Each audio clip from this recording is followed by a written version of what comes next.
Escuchemos. Muy buenos días. Antes de partir con el reporte, queremos lamentar el fallecimiento de una trabajadora de salud, María Cecilia Costa Barrios, del Centro de Salud Familiar Eduardo Frei.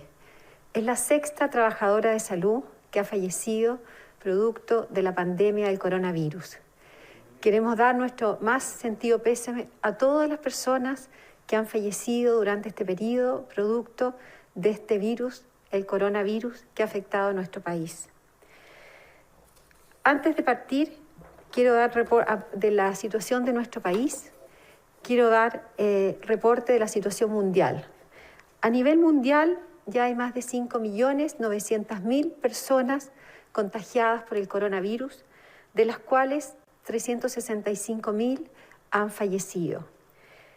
Los países que lideran el número de personas contagiadas con coronavirus sigue siendo América, el país que lleva el más número de casos, liderado por Estados Unidos.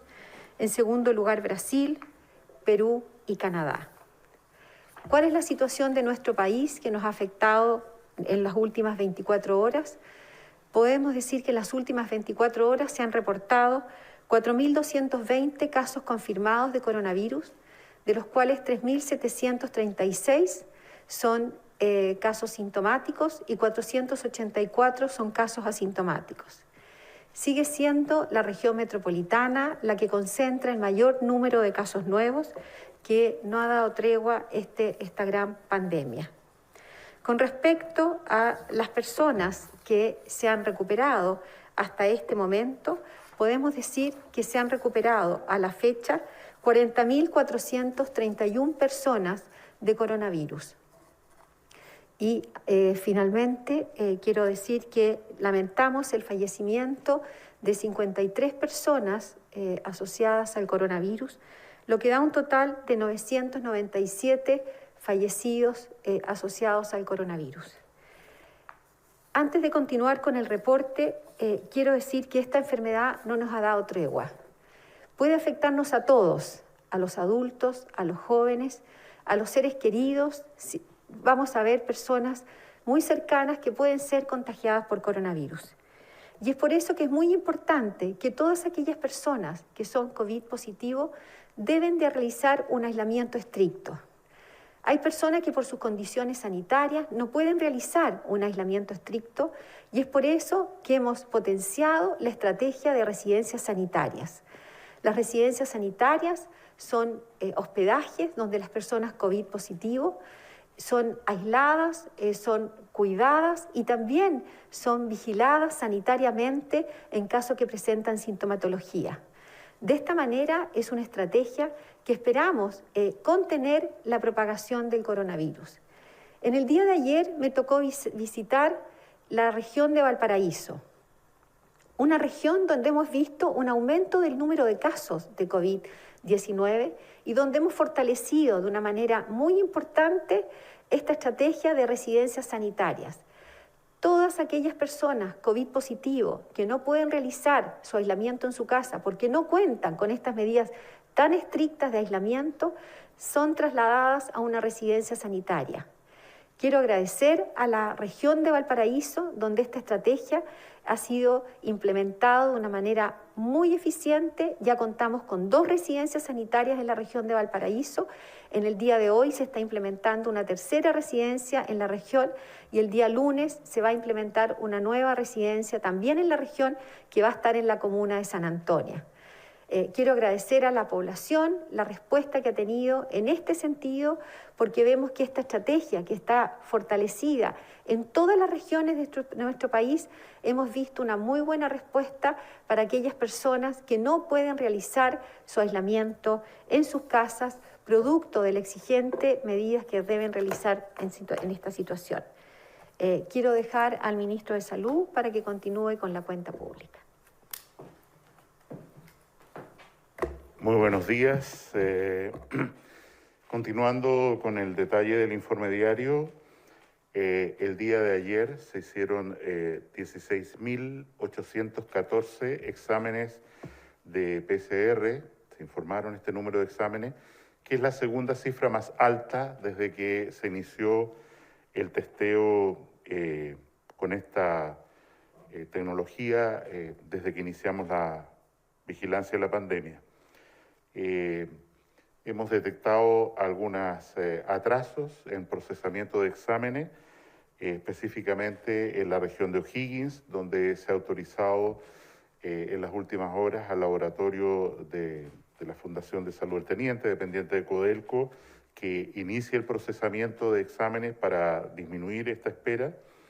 En la región de Antofagasta, donde teníamos un problema técnico en el Centro Oncológico del Norte, que fue resuelto en el día de ayer, y en la región de Valparaíso, donde se subcontrató a laboratorios de la región metropolitana para que sacaran, digamos, este atraso, que en la media era de casi 3 días. En relación a los ventiladores disponibles, mantenemos, gracias al aumento vigoroso de la llegada e implementación de respiradores y camas de intensivo en el país, 345 ventiladores disponibles. Como ustedes se recuerdan, siempre hemos tratado de adelantar para que nunca haya menos de un stock disponible de 300 cupos, capacidades de ventilación mecánica en nuestro país. Siguen llegando todos los días, ayer 64, mañana llegan más de 70 respiradores y creo que este tema está bien encaminado. En Chile hay 1.371 personas que están en una unidad de tratamiento intensivo por coronavirus. No todos ellos están conectados a un ventilador mecánico, 83% están conectados y corresponden a 1.151 personas conectadas. Y la capacidad instalada país, que ha ido creciendo, como menciono, que ha ido para abordar la necesidad de ventilación mecánica como soporte a la tremenda inflamación pulmonar que produce el SARS-CoV-2, el virus del COVID-19, efectivamente creo que estamos bien encaminados. Quiero mencionar también que a este aumento de la capacidad hospitalaria es muy importante señalar la implementación progresiva que va a llegar a 800 cupos en espacio riesgo que visitamos esta semana que termina para pacientes medios, fundamentalmente pacientes que ya han pasado por fases críticas en la hospitalización y que necesitan todavía un cuidado medio de enfermería y médicos y profesionales, kinesiólogos, para terminar su recuperación. Esta mañana tuvimos la oportunidad de visitar con el alcalde de Las Condes la clínica Cordillera, que ya tiene 12 pacientes en ventilación mecánica, va a llegar a 80 pacientes en los próximos días. Y asimismo, ayer ya se informó, en la posta central tenemos 115 cupos de ventilación mecánica con la tecnología adecuada y esto va a seguir creciendo, igual como está ocurriendo en el hospital metropolitano, que van a ser centros esencialmente COVID con mucha tecnología en ventiladores y tratamiento intensivo. Agradecemos la disposición de personal que hemos podido contratar, gente que estaba retirada, que estaba dedicada a otras funciones y, como ocurrió sobre todo en las universidades, estudiantes de medicina en los últimos años, de enfermería, para fortalecer la red en circunstancias que mantenemos aproximadamente 3.000 trabajadores de salud infectados, comprobadamente con PCR positivo para coronavirus y que necesitan ser sustituidos, además del aumento de la capacidad, que significa más personas también. Creo que hemos ido mejorando en el manejo coordinado de la red de ambulancias prehospitalarias para impedir el atochamiento de ambulancias en el Hospital San José, el Hospital El Pino, como hemos vivido en días previos, y esto a través de una coordinación sobre todo con la red municipal y la derivación precoz de pacientes que no necesitan ir al hospital a otros centros está funcionando adecuadamente. Por último, a manera de información, hoy día se publicó en el Diario Oficial la nueva definición de casos aconsejada por el Consejo de Expertos del Ministerio de Salud, donde se describe esta situación nueva de caso probable, que ya hemos comentado en nuestra oportunidad, y también en el día de hoy se va a comunicar, se va a poner en la plataforma del Ministerio de Salud en las próximas horas el nuevo informe epidemiológico, y quiero llamar a la cautela con la revelación de datos comuna por comuna. Esto siempre es así. El informe contempla hasta lo que llamamos semana epidemiológica número 22, que termina el día de mañana, pero los datos de la última semana todavía faltan ser completados por la llegada de exámenes positivos o más información, de manera tal que hay que mirar las tendencias por comuna solamente hasta la semana 21, y podría ocurrir que algún porcentaje de esa semana 21 todavía haya que ajustarlo al alza, porque podrían quedar pacientes que no están notificados a la red informática del Ministerio de Salud. Esa es la situación el día de hoy. Se ofrece la palabra para preguntas vinculadas a este informe de la evolución de la pandemia por coronavirus. Ministro, buenos días. A 2 semanas de implementadas las cuarentenas acá en la región metropolitana, los casos se han visto que se han mantenido. La subsecretaria Daza decía ahí, la región metropolitana es la más afectada, cómo no, con esta pandemia. ¿A qué cree que se debe esta situación en particular? ¿Cuál es, si tiene la cifra de la tasa de positividad actualmente en la región metropolitana? Y se quedó en el tintero la cifra de pacientes críticos en medio de su reporte hace minutos atrás. Si nos puede aclarar esa cifra también. Respecto a la positividad, región metropolitana es 34%, tiene una cierta tendencia a la baja, y en la tesis que usted sostiene en su pregunta, el elemento fundamental de la cuarentena es lograr frenar el número de casos nuevos, una tendencia que se veía vertiginosamente al alza, frenarla, y eso afortunadamente está ocurriendo, y hay que tomar decisiones este miércoles en conjunto con el presidente de la República y el comité de crisis, ¿no es cierto?, respecto a cuáles son los pasos a seguir con la región metropolitana y otras regiones. Quiero destacar que tanto en la región metropolitana, como ya se refirió la doctora Daza, como en Valparaíso, que visitó ella ayer, la estrategia de residencia sanitaria se ha transformado en un pilar fundamental de control de esta enfermedad, y de allí el aumento de los cupos. Voy a escuchar otra pregunta mientras reviso el número de pacientes críticos que entiendo no mencioné, para poder darle una respuesta exacta. Ministro, buenos días. Según el reporte de la Sociedad de Medicina Intensiva, hay una ocupación de 87% de las camas intensivas a nivel nacional. Este informe detalla también que en la región metropolitana esta ocupación es de 98%. Incluso en el Servicio Metropolitano Sur-Oriente se detalla una ocupación de 100% y en algunos porcentajes cercanos también a eso. Ministro, ¿dónde nos están quedando camas disponibles? ¿Cuántos pacientes se han reubicado para abrir cupos de camas UCI, y si esta estrategia se va a profundizar? Y lo otro, ¿hay resultado del examen del subsecretario Zúñiga respecto que está cumpliendo una cuarentena preventiva? En relación a los pacientes críticos reportados por sus médicos tratantes como tal, son 306. Esto quiero traducir qué significa. Se califica como un paciente en estado crítico cuando la falla que tiene no es solo una falla pulmonar asociada a la infección por coronavirus, sino que hay otros sistemas orgánicos, la función de los riñones, la función del hígado, el sistema hematológico, en fin, que están mostrando el impacto de la enfermedad, porque el virus, a pesar de que tiene su manifestación fundamental en los pulmones, en los bronquios, en realidad es una septicemia por un virus que afecta a todo el organismo, incluso con manifestaciones neurológicas a veces. Y es por eso que la calificación de pacientes críticos corresponde fundamentalmente a pacientes que tienen falla de más de un sistema.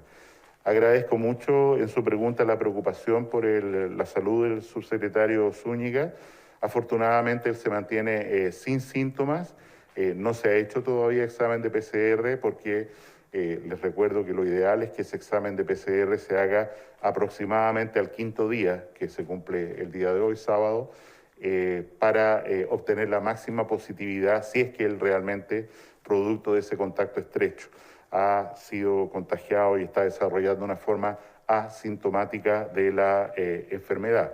Reitero, a propósito de su pregunta, que no tiene absolutamente ningún sentido, es una contradicción hacer un examen de PCR inmediatamente después de haber tenido un contacto estrecho en las primeras 24 o 48 horas, porque la mayor probabilidad es que ese examen salga negativo, aunque en los días posteriores, 5 o 6 días, eso se cambie, porque el momento de la máxima positividad del PCR se alcanza, insisto, al 5.º día después de iniciada la infección.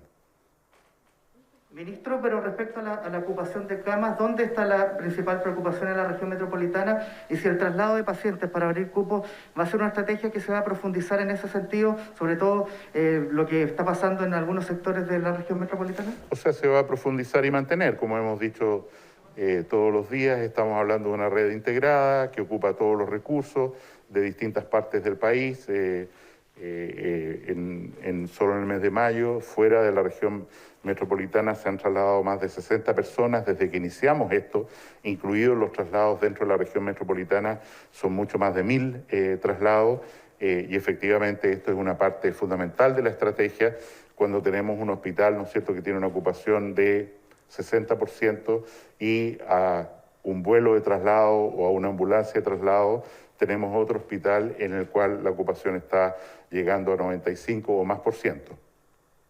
Ministro, buenos días. Ayer se conoció la resolución para el uso de splitters en ventiladores.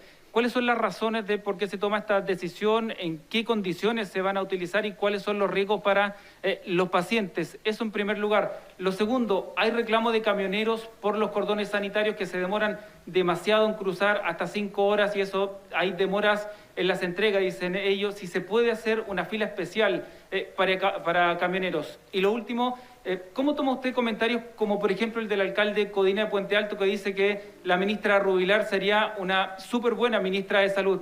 ¿Qué le parece que ya comiencen estos comentarios en su sector? Respecto a lo primero, como diseñó el señor subsecretario al principio de del planteamiento de la estrategia, el uso de ventiladores con una capacidad dual, de mucha capacidad, energía de estos ventiladores, y dividir el uso de estos respiradores en 2 personas que tienen la misma necesidad de fracción inspirada de oxígeno, en fin. Es una técnica que tenemos pensada, descrita desde el principio. Es parte de la estrategia mundial del uso de ventiladores, está validada internacionalmente. La experiencia que hemos tenido en Chile es buena y simplemente estamos cumpliendo lo que habíamos señalado que íbamos a hacer en una técnica que efectivamente genera mucha capacidad para ventilar pacientes. En relación a la segunda pregunta, ¿cómo era? Sí, ministro, si me escucha, bueno, la segunda pregunta era el reclamo que hay de algunos camioneros que dicen que los cordones sanitarios se demoran demasiado en cruzar. Sí, yo pienso que no podemos relajar ninguna medida, como los cordones sanitarios que se han mostrado de gran efectividad, por ejemplo en Magallanes, o en el bloqueo de infección desde los filos hacia el norte al principio del control de esta enfermedad. Y yo llamaría más bien a los no camioneros, a los que no tienen necesidad de viajar y que tienen una alta probabilidad de ser devueltos en el cordón sanitario, a que ellos permitan las vías libres para efectivamente el envío de mercancías, el trabajo, y no atochar estas colas con personas que en realidad van a ser detenidas de todas maneras y devueltas de los cordones sanitarios. Como usted dice, separar una vía exclusiva para camioneros significa que estaríamos reconociendo que no estamos haciendo un buen control sobre otros vehículos que no tienen necesidad o que no deben trasladarse a través de los cordones sanitarios y, por supuesto, creo que no vamos a hacer ningún cambio. En relación a la tercera pregunta, yo creo que efectivamente hay muchas personas muy capaces en Chile para ser ministros de salud, ministras de salud, y es el presidente el que decide la materia. Muchas gracias, que tengan buen día.